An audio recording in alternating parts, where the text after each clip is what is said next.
Go First and its revival plans. We know that Committee of Creditors are now looking and ratifying the revival plan that has been forwarded, in a sense, has been prepared for DGCA, for authorities to take a look at and give, not just get money back to the airline in order to kickstart operation. It also has about 200 crores from the government's emergency credit line, Karthik. So it has enough money in its books, and the Committee of Creditors now will be looking at the final plan, will ratify it, will send it to DGCA. Hopefully will come back. Do you think it can still meet the June end deadline? So we know for sure, it's too close. We know for sure that till June 22nd, which is just 2 days from now, flights continue to be suspended. Now tomorrow, 21st June, is when the COC, Committee of Creditors, is going to take a very deep, clear look at the revival plan that Go First has to offer. Now, you're right, about 200 crores from the government's emergency credit line guarantee scheme continues to be unutilized by Go First right now, but estimates suggest that it may require up to 400 crores, anything between 200 to 400 crore rupees to actually kickstart its revival. And I think that is the plan that will get presented tomorrow. And if the creditors give it a thumbs up and were able to write another check or two for Go First to, for thereabouts 200 crores, for Go First to resume operations, then I think the flight to revival recovery is going to take off much quicker than otherwise anticipated. But you never know what kind of hurdles prop up again, and whether the COC will give a go ahead to that new revival plan or not is something that we don't know. We are not privy to what that plan really entails. Right. So I think we'll have to look at the news story tomorrow and see where it takes Go First. As of now, flights continue to be suspended till the 22nd of June.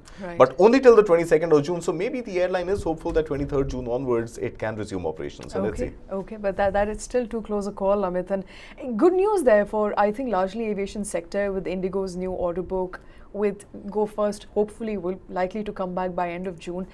There's some green shoots finally appearing in aviation sector. Largely, a lot of gloom and doom that it has seen in the past month and a half is behind it. Yeah, and there is, if I may take it a little technical, there is a similarity between Indigo and Go First.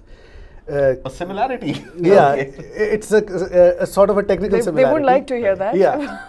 You must have heard of this name, Pratt & Whitney, very often. Absolutely. So the new aircrafts that Indigo has ordered are the new engine options, which are mostly the suppliers of which are mostly which use the Pratt & Whitney PW1100 GJM engine or the CFM LEAP 1A engine. So that is a similarity. The new aircraft that these people have ordered use the Pratt & Whitney engine manufactured by Pratt & Whitney. They call NEO, new engine option. So that is the similarity between Pratt & Whitney has the name has appeared quite a few times as one of the suppliers of engines to Go First also. So right. yeah, so that is the right. So Pratt & Whitney, as per my understanding, continued to provide engines to the aircraft that Indigo used to fly, except that Indigo had a much larger fleet size and better negotiation with Pratt & Whitney, and hence it did not. That's where I think the dissimilarity comes in. Right. Yeah. That is where it did not fall into the trap of faulty engines. Exactly. So they did not face similar problems with Pratt & Whitney, largely on account of, from what we've been hearing from experts.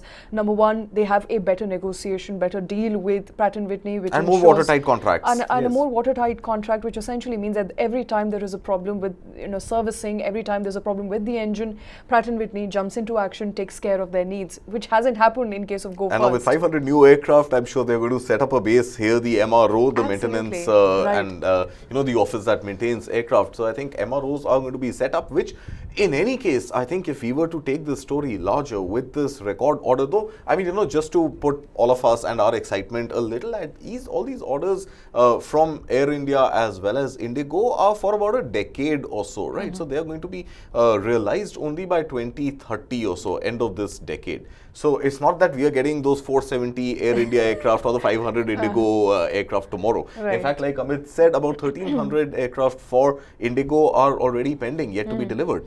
So this just adds to that 1,300 number, or it's part of that 1,300 number. That's the total number, total order book. So, so I think the highlight of these large orders going from airlines operating in India is the fact that MROs are going to be based in India, and all airline operators are should expect to get better service, better rates, more trained manpower for maintenance of their respective fleets. And I think the split order between Boeing and Airbus in the case of Air India and this 500 Airbus exclusive order by Indigo suggests that Airbus is likely to have a greater foothold in Indian skies, or rather a better cloud presence in Indian skies as opposed to Boeing. So I think any airline that flies Airbus aircraft should expect better service and better quality control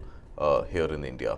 Absolutely, but good news there, even if it's for a longer timeline, the timeline will not be realized anytime soon. It would be end of decade, but a mega order placed there by Indigo comes on the back of Air India Vistara also placing an order of upward of 450 aircrafts and 500 there. So essentially, aviation sector in India primed to take up a stronger position, hopefully by end of this decade.